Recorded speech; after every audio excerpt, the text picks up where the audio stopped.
পৃথিবীর মানুষ যদি গ্রামের সালিশ, সমাজের সালিশ, পারিবারিক মিটিং, হাইকোর্ট, জজ কোর্ট, সুপ্রিম কোর্ট, প্রধানমন্ত্রী, চেয়ারম্যান, মেম্বার, কমিটি কারো কাছে গিয়ে ন্যায় পরায়ণতা না পায়, ন্যায় বিচার না পায়, তাহলে ওই ব্যক্তিকে তার পরিপূর্ণ ন্যায় বিচার নিয়ে দেওয়ার দায়িত্ব আল্লাহর কিয়ামতের মাঠে।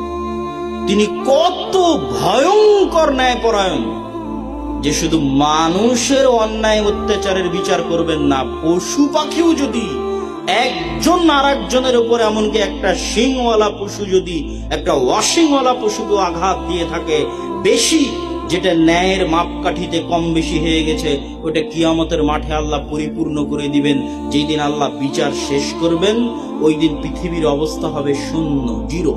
আল্লাহ পৃথিবীর অবস্থা জিরো করবেনই করবেন, তথা পৃথিবীর কোনো মানুষের কোনো দাবি বাকি থাকবে না, পৃথিবীর কোনো পশুর কোনো দাবি বাকি থাকবে না, কোনো দাওয়া বাকি থাকবে না, যেটা আল্লাহ বিচার করে সম্পূর্ণ করে না দিবেন ন্যায়পরায়ণতার মাপকাঠিতে। এটা হচ্ছে তার অন্যতম বৈশিষ্ট্য যে তিনি ন্যায়পরায়ণ। আমাদের নবী মুহাম্মদ সাল্লাল্লাহু আলাইহি ওয়াসাল্লাম ন্যায়পরায়ণ, জন্মগত ন্যায়পরায়ণ। কেউ যদি বলে 40 বছর পর ওহী আসার পর ন্যায়পরায়ণ হয়েছে, জি না, মুহাম্মদ সাল্লাল্লাহু আলাইহি ওয়াসাল্লাম জন্মগত ন্যায়পরায়ণ, জন্মগত সত্যবাদী, জন্মগত আমানতদার। নবী হওয়ার আগে সারা মক্কায় তার যে গুণ ছড়িয়ে গেছিল, সেটা হচ্ছে মুহাম্মদ সাল্লাল্লাহু আলাইহি ওয়াসাল্লাম ন্যায়পরায়ণ। বিচার সালিশে তার কাছে গেলে ন্যায়পরায়ণতা পাবা, আমানতদারিতা পাবা, সত্যবাদিতা পাবা। আর আজকে মুসলমানদের কাছে যেটা সবচেয়ে কম পাবেন, সেটা হচ্ছে ন্যায়পরায়ণতা না থাকা। আমরা বুঝি না যে ন্যায়পরায়ণতা কি জিনিস, এবং ইসলামে ন্যায়পরায়ণতার গুরুত্ব কত ভয়ঙ্কর, কত কঠিন, এটা আলেম ওলামাও বুঝে না।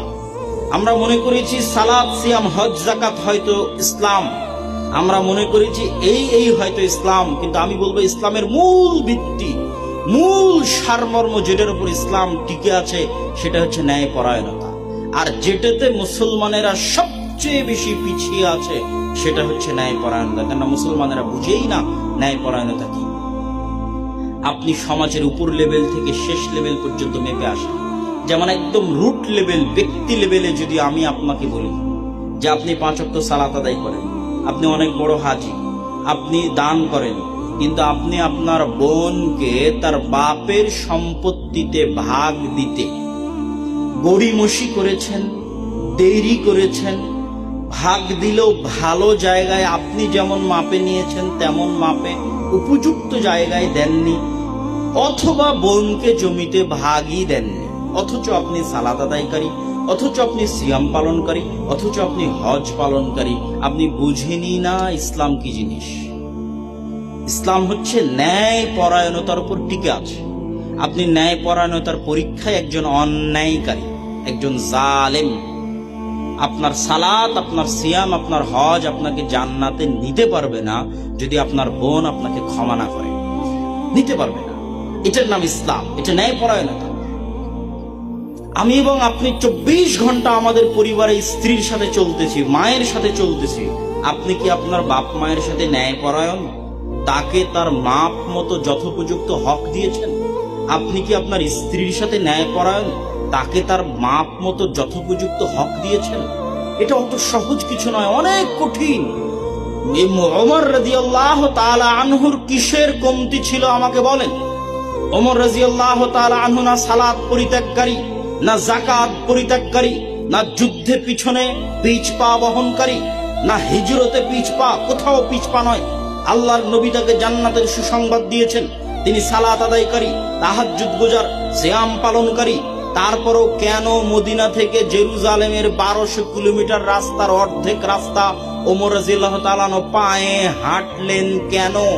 কিসের ঠেকা পড়েছিল ওমর রাদিয়াল্লাহু তাআলা আনহুর যে আল্লাহর নবীর পক্ষ থেকে জান্নাতের সার্টিফিকেট পাওয়ার পর, নামাজ, সালাত, সিয়াম, হজ, যাকাতের ইবাদতের ভান্ডার থাকার পর, দানের ভান্ডার থাকার পর কেন তিনি মদিনা থেকে জেরুজালেম অর্ধেক রাস্তা পায়ে হাঁটবেন আর গোলামকে উটের পিঠে চড়িয়ে রাখবেন? কেন?